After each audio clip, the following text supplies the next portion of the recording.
Right, it started about 18 months ago, and it was an outreach project from the National, and it was to do with their work around the Pitman painters. So I was asked to work with the youth theatre, and I was given a group of 15 kids and asked to write a 15-minute piece exploring the themes within the Pitman painters, and there was about 10 groups doing that same thing. So I thought, well, I don't want to write about art because everyone will do that, so I wrote about sense of community and leaving your mark on the world, and like as the pitmen like documenting their lives through their paintings and whatnot.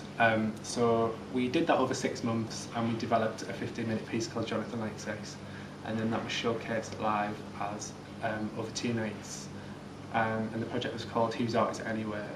And then after that, Paul James, the director of the youth theatre, said, "Oh, that's quite good, will you turn it into an hour-long piece?" And he commissioned it. I kind of use it as not an extra character but an extra language to kind of illuminate what's going on in it, or to kind of contextualise it into something. Like when I did Sell It was all silly music. I had a play called Shit Disco, and that was all disco music. And then the newest play I've written was all, I don't know what it's called, but it's like tea dance music, like rubbishy 40s creepy music. So with Jonathan, I tried to use music that just kind of stunk of being about 16, like songs that just make you want to be young again, or make you want to dance, or make you feel quite free. So I used loads of that, and it took us a while to pick all the right tunes, but I kind of tried to make them quite specific to the characters.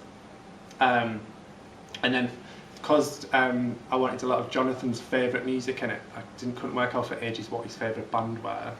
So then, but I worked out that at the end, when they used his favourite song, I just thought, well, what would be the perfect song for that moment, and kind of worked my way backwards. So I worked out that he was a massive fan of Elbow, and then that just worked. And then there's a couple of bits where they sing along to the music to kind of just have different moments where it highlights their feelings in the play, and at other times it just kind of cuts between scenes and kind of wakes the audience up or takes them to a different place for the next scene.